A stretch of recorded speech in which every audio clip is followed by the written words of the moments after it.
My name is Rebecca Parfitt. I live in Maesteg in South Wales. I am a writer and I'm also a publisher of a magazine called The Gasling, which is a horror magazine. I decided to make the application to Ffolio because I've always wanted to write a script. During lockdown, I was looking for something else with which to occupy my mind. I was looking through a Creative Cardiff website and the Ffolio opportunity popped up and I thought I might actually have something for this. My film is called Feeding Grief to Animals and it's about my experience of miscarriage. There is a betrayal or deceit in your waking life. It is my body that is deceiving me.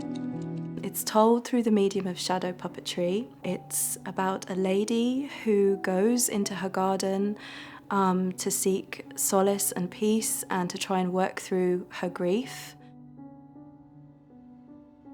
I've loved the experience of being able to see what happens behind the scenes and working with people who are so willing to impart their knowledge and help me through it. My least favourite aspect is probably COVID. It's been really, really difficult. From a director's perspective, I was absent when the day came to when it was being filmed, so I wasn't able to be there because of COVID restrictions, so that was really difficult. I've learnt a lot from doing the Ffolio project.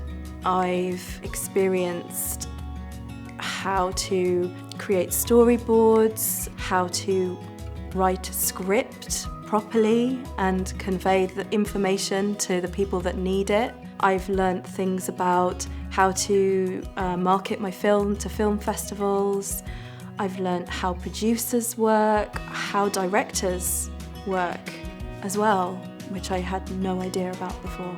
Yes, I absolutely want to make another Ffolio film. It has been hugely inspiring and has been a catalyst for me to begin exploring writing script and directing as well.